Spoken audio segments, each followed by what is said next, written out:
de una infección a nivel de los pulmones, etc. No había nada que pudiera matar esas bacterias. Una vez que se descubrieron, pues se salvaron muchas vidas y fue un gran avance para la medicina. Hubo dos hechos importantes que permitieron el descubrimiento de los antibióticos. Uno de ellos es el que ocurrió en 1935, donde de forma casual se estaban estudiando unos colorantes como el rojo de Prontosil y se dieron cuenta que lograba matar a los estreptococos. Los estreptococos son unas bacterias que tienen forma de cocos, como ven acá en la imagen. Y ellos se dieron cuenta en esa investigación que este colorante podía matar a los estreptococos. Allí se iniciaron una serie de investigaciones y se dieron cuenta que de la estructura de esos colorantes había un grupo químico, que es este que está acá marcado, que corresponde a las sulfonamidas y que ese grupo químico era el que tenía la capacidad de matar a las bacterias. Ya de ahí en adelante se empezaron a probar otras sustancias que tuvieran este grupo químico y pues allí se conformaron lo que son las sulfonamidas, que es un grupo de antibióticos de los tantos que existen, ya van a ver, que tiene la capacidad de matar algunas bacterias. Luego, también hubo otro acontecimiento importante que fue lo que descubrió Fleming a través de un cultivo de un hongo que se llama Penicillium notatum. Fíjense que este descubrimiento fue aún más casual. ¿Por qué?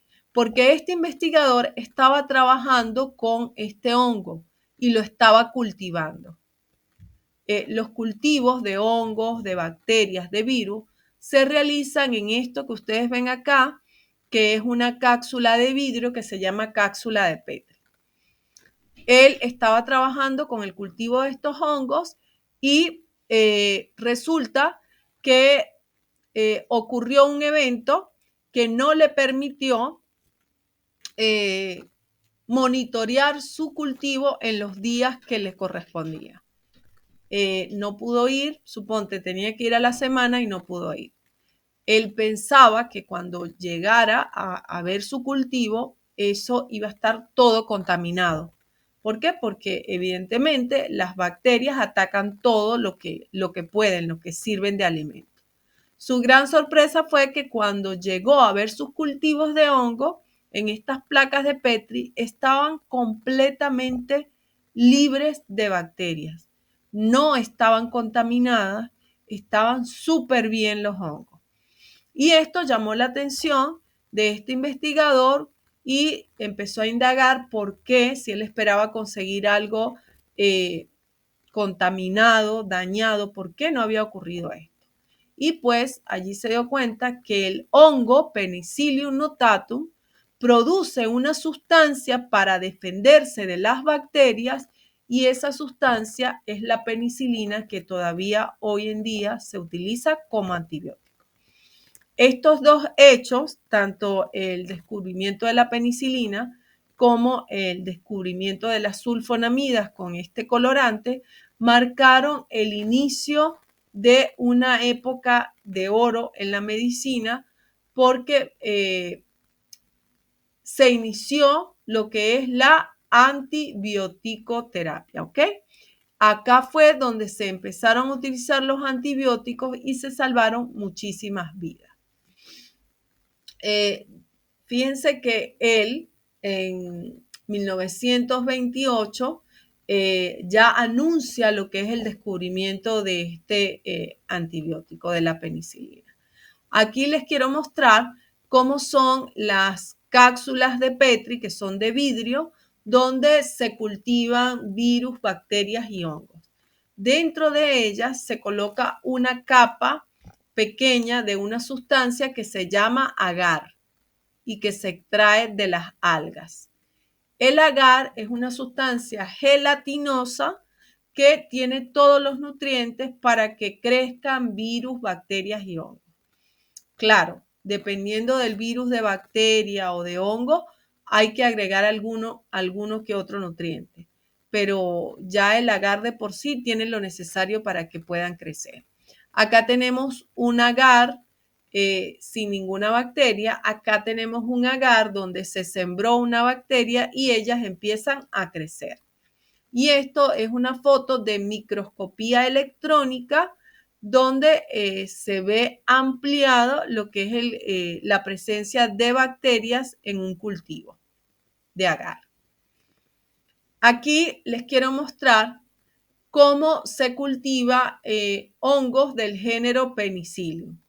Fíjense, este es el hongo y alrededor de él, como mecanismo de defensa, genera esta sustancia blanca que es la penicilina. Y esa penicilina no deja que en ese medio de cultivo crezcan bacterias de ningún tipo. Y así fue que se pudo descubrir la penicilina. Fíjense que este hongo, el Penicillium notatum, es del mismo tipo de hongo que se generan en las frutas que están en descomposición. Es este polvito blanco que nosotros vemos alrededor de la fruta, es un hongo de este género, del género del penicilio, que es a partir del que se descubrió la penicilina. Algunos datos curiosos de estos hongos es que además de generar antibióticos, también se utilizan para fabricar ciertos alimentos. Por ejemplo, las características del queso Roquefort lo da un hongo que se llama Penicillium roqueforti, ¿sí?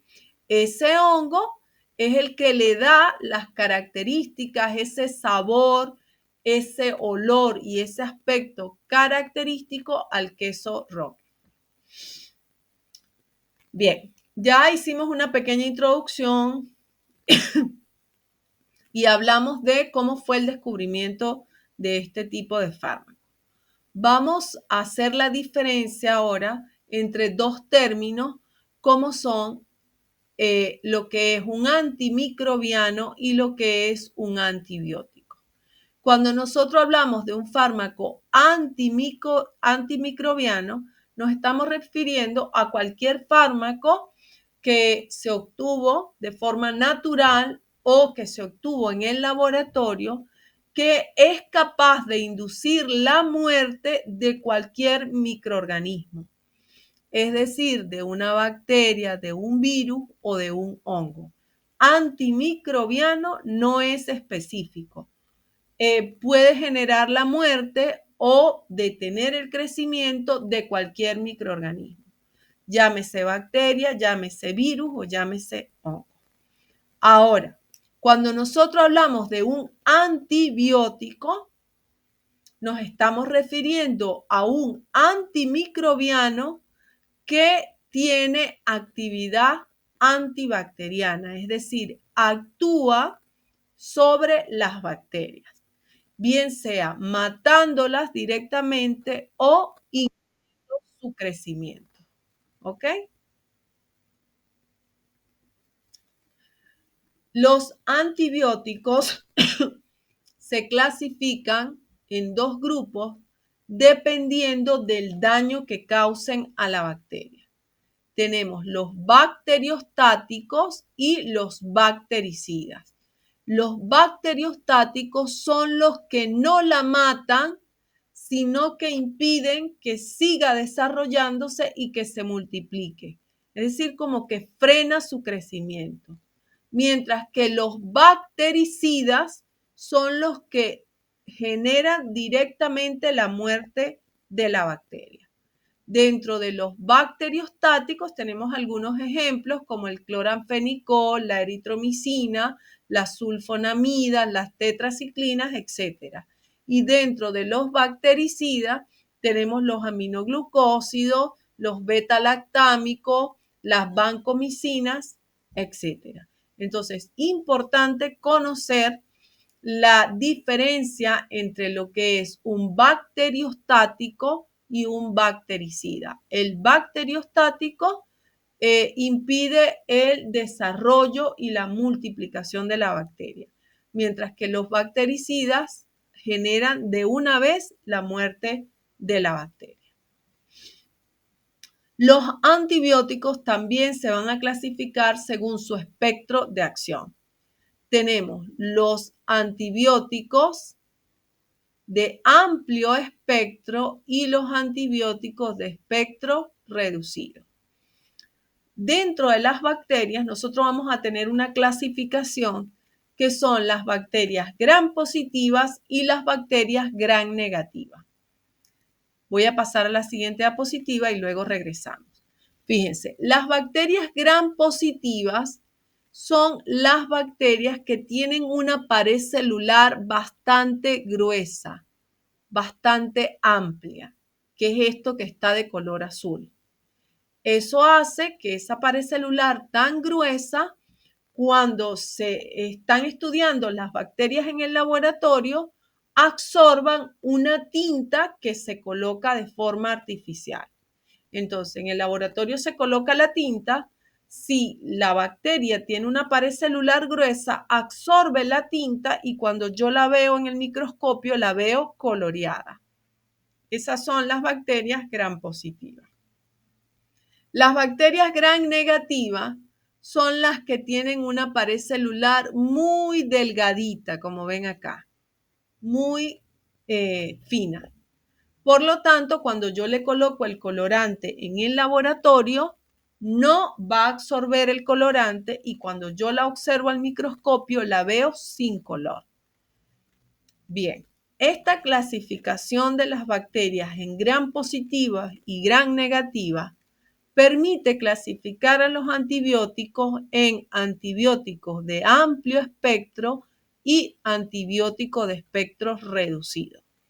Los antibióticos de amplio espectro van a ser aquellos antibióticos que son capaces de actuar frente a tanto a bacterias gram positivas como frente a bacterias gram negativas. No tiene distinción, actúa frente a las dos. Mientras que los antibióticos de espectro reducido son aquellos antibióticos que solo actúan frente a un grupo de bacterias. Puede que solo sean efectivos frente a gram negativas o puede que solo sean efectivos frente a gram positivas. Bien. Vamos a hablar de cuál es la clasificación de los antibióticos según su naturaleza química, es decir, según la estructura química que tiene. Ahí vamos a tener los beta-lactámicos, los glicopéptidos, los aminoglucósidos y los macrólidos. Antes de empezar, para que no se estrese, porque sé que esta es una información bastante amplia, quiero que conozcan lo general nada más para que cuando vayan a hablarle a un paciente, cuando le vayan a explicar algo, lo hagan con propiedad. Sepan de qué están hablando. Sepan por qué están diciendo beta-lactámico. Esto es un antibiótico beta-lactámico. Bueno, eso se refiere a un grupo químico que tiene el antibiótico. Así no sepan a cuál grupo químico se refieren, pero sí sepan por qué es beta-lactámico. Es un grupo químico, por ejemplo.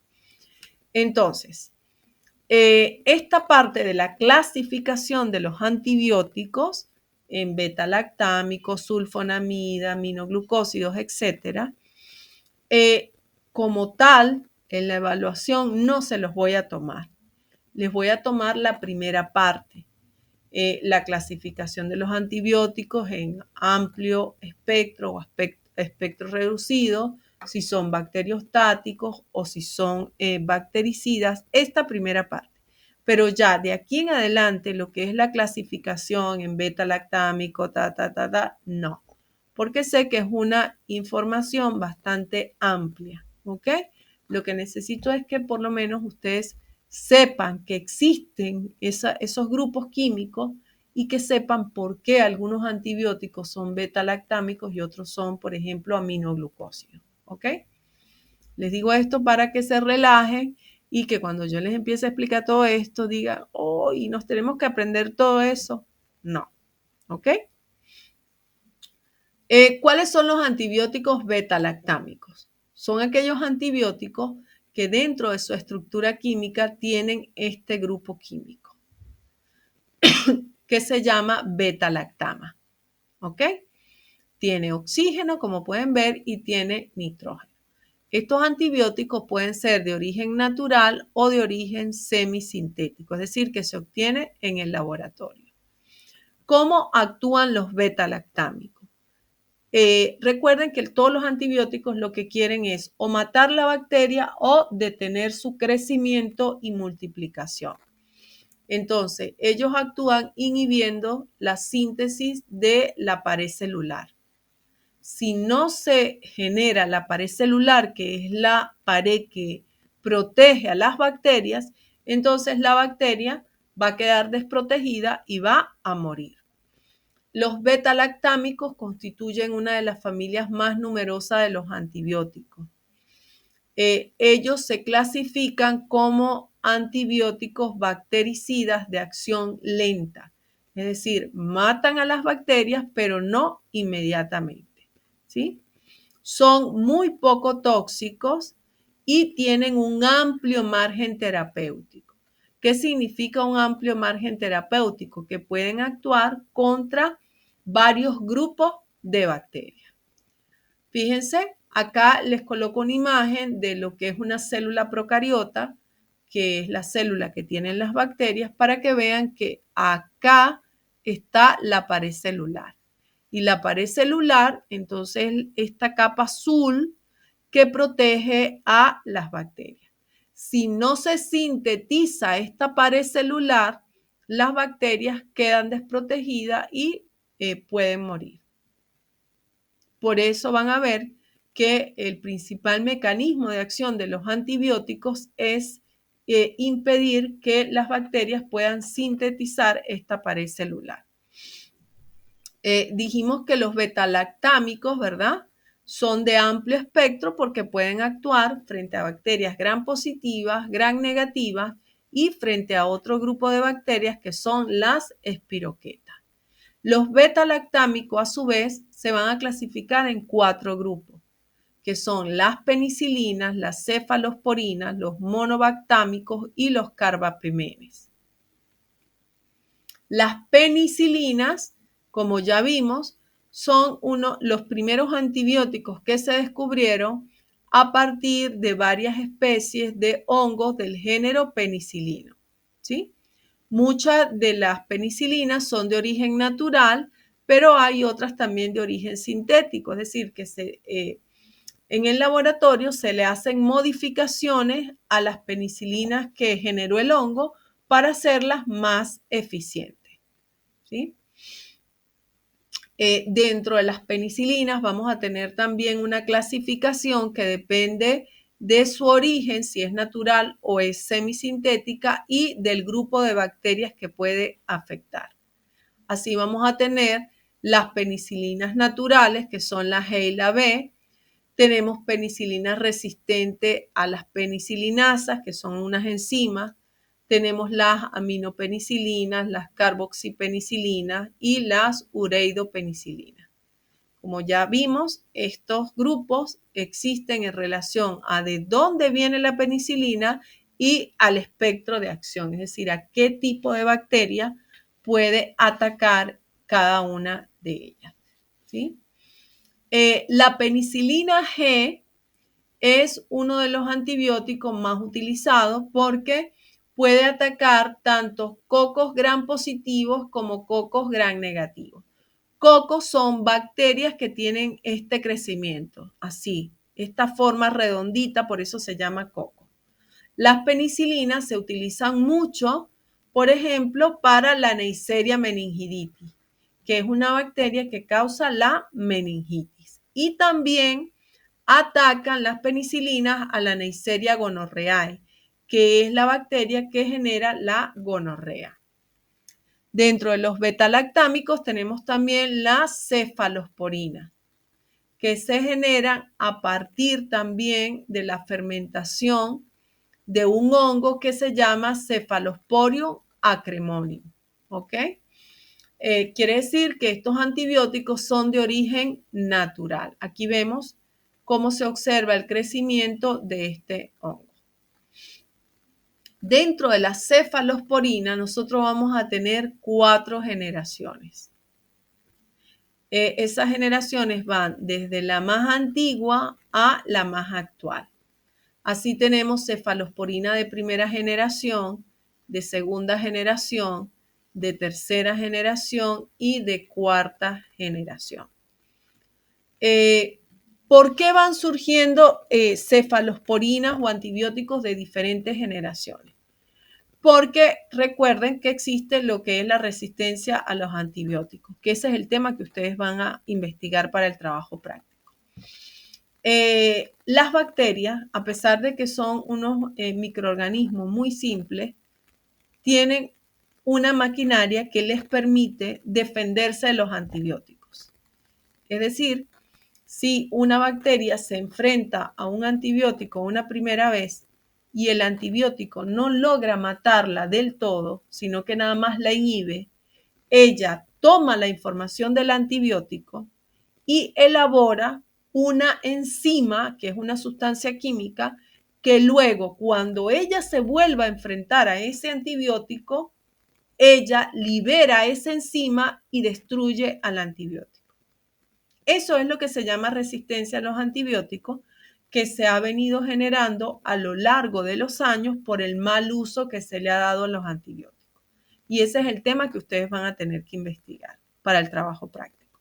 Cuando un paciente no cumple el tratamiento completo de antibióticos o cuando toma antibióticos de forma innecesaria por automedicación, lo que está haciendo es dándole a las bacterias la información para que ellas elaboren una sustancia que destruya los antibióticos y que se vuelvan resistentes a ellos.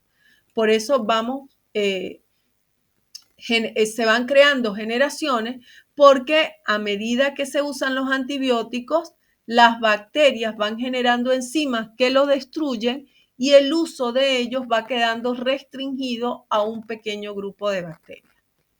Quiere decir que, por ejemplo, los de cuarta generación, como el Cefpirome, el Cefepime, son antibióticos que en teoría son muy poderosos y pueden matar o inhibir el crecimiento de mayor cantidad de bacterias que los de primera generación.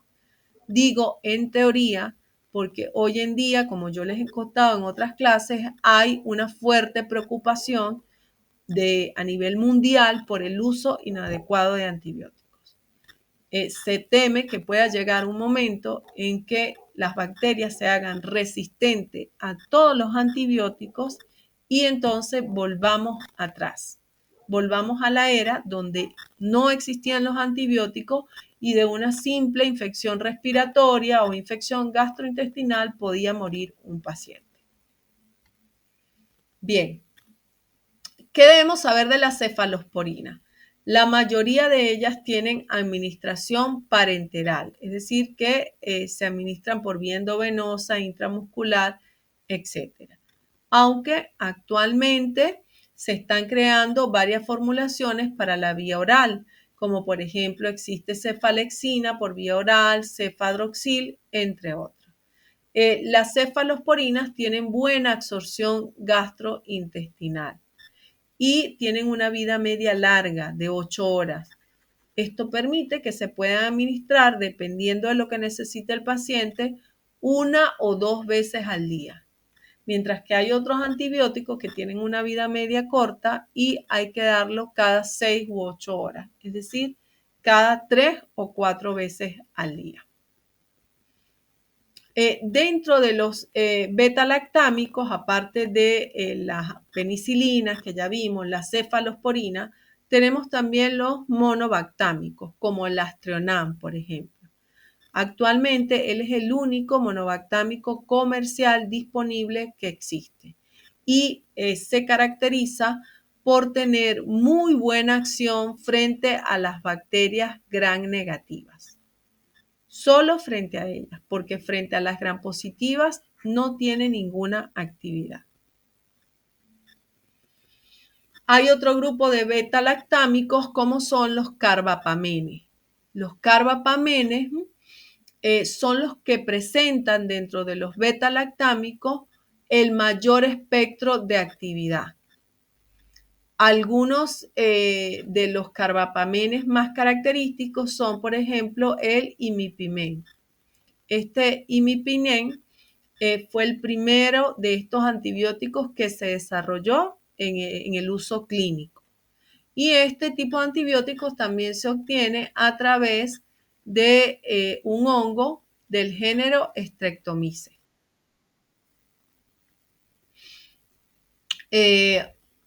Aparte, ¿verdad? De este que fue el primero, el imipinen, también hay otros carbapamenes como son el meroponen y el ertapenem, son los más modernos. Y entonces ellos tienen ya un espectro de acción un poco más amplia porque tienen actividad frente a algunas gram positivas, como por ejemplo el estafilococo, que produce infecciones en la piel. Sin embargo, estos que son más modernos tienen solo administración parenteral por vía intravenosa.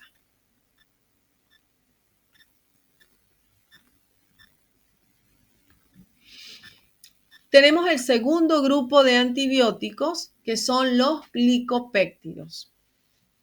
Ellos actúan también sobre la pared bacteriana de la célula. De ellos, hay dos medicamentos que se usan en el ambiente clínico, como son la vancomicina y la teicoplanin. La vancomicina es un antibiótico de espectro reducido, muy reducido, porque solo actúa frente a bacterias gram positivas y también se obtiene a partir de un hongo que se llama Streptomyces orientalis. Tenemos el tercer grupo de antibióticos que son los aminoglucósidos. Dentro de ellos tenemos unos que hemos escuchado nombrar muy frecuentemente, como son la gentamicina, que se utiliza para infecciones a nivel de los ojos, la micacina, la streptomicina. Ellos vienen algunos para uso tópico y otros para uso parenteral. Por ejemplo, la tobramicina viene para uso oftalmológico en gotas o en ungüento. Estos aminoglucósidos se caracterizan porque son activos frente a los estafilococos. Estos estafilococos son bacterias que producen enfermedades a nivel o infecciones a nivel de la piel. ¿Ok? Fíjense que los aminoglucósidos se caracterizan por ser activos frente a las bacterias del tipo de las Enterobacteriaceae y Pseudomonaceae. Las enterobacterias causan infecciones a nivel del tracto gastrointestinal, mientras que las pseudomonas causan infecciones a nivel de la piel, donde hay heridas que se contaminan, etc. Una de las desventajas de los aminoglucósidos es que casi no se absorben por vía oral, entonces se deben administrar por vía parenteral. Bien, como queda poco tiempo, vamos a dejar lo de los antibióticos hasta acá porque quiero explicar el trabajo práctico, ¿sí? La próxima clase, entonces, tomamos de acá de los macrólidos en adelante, que ya queda poco. Pero quiero pasar a la última parte donde está el trabajo práctico. Fíjense. El trabajo práctico tienen para entregarlos, chicos, hasta ya les digo, déjenme ver el calendario acá. hasta el 9 de mayo, ¿ok? Repito entonces, el trabajo tienen chance de entregarlo hasta el 9 de mayo. ¿En qué consiste el trabajo práctico? En contestar estas 5 preguntas. La primera pregunta es, ¿qué es la resistencia a los antibióticos? La segunda pregunta, ¿qué causa la resistencia a los antibióticos? Es decir, ¿qué genera que las bacterias se vuelvan resistentes a los antibióticos? La tercera pregunta es, ¿cuáles son las consecuencias de la resistencia a los antibióticos? La cuarta pregunta, ¿cómo se puede prevenir la resistencia a los antibióticos? Y la quinta y última pregunta es, ¿qué establece la ley de prevención y control de la resistencia a los antimicrobianos? ¿Cuándo fue promulgada? Esta es una ley que se promulgó acá en Argentina el año pasado, ¿sí? Y quiero que lean sobre ella porque es muy importante lo que dice esta ley y además representa en Argentina que sea uno de los primeros países de Latinoamérica en tomar acciones para tratar de frenar lo que es la resistencia a los antibióticos. ¿Ok? Este trabajo lo pueden entregar a través de un archivo de Word o los que no tengan computadora lo hacen en unas hojas, en su libreta, en su carpeta, bien presentado, bien ordenadito, que la letra se entienda, que no tenga errores ortográficos y me lo envían por foto a través de WhatsApp. Si deciden enviarlo por correo electrónico a través de un archivo de Word, les escribo acá el correo electrónico. El correo es darly, B pequeña y latina, darlyb@gmail.com. ¿Ok? darlyb@gmail.com. Entonces, repito, me contestan de forma bien clara y concreta estas preguntas y lo pueden presentar a través de un archivo de Word, enviándolo al correo o a través de fotos que se vean bien claras y que el trabajo esté bien ordenado y me envían esa foto a través del WhatsApp privado. ¿Ok? Recuerden que les he explicado que cuando yo veo que es una tarea o una evaluación lo que me están enviando, no lo miro, no contesto, no le doy visto para que me quede ahí el alerta y cuando yo vaya a corregir, lo consiga fácilmente, ¿sí? Porque son muchos contactos de WhatsApp. Entonces no tomen a mal que no conteste en el momento, no les diga nada, es para que me quede allí la alerta de que debo leer ese mensaje. ¿Alguna pregunta, chicos? ¿Alguna duda?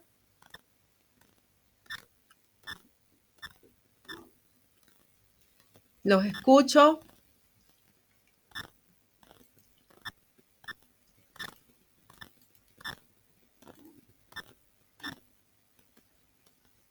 ¿No? Bueno, entonces fíjense, lo dejamos por hoy hasta acá. Ya saben, tienen para entregar hasta el 9 de mayo el trabajo y ya hablamos de que la evaluación es de la próxima clase la siguiente, porque ya la clase que viene, que es la clase del, déjenme ver acá, del 2 de mayo, ya sería la cuarta clase del módulo 2, ¿ok?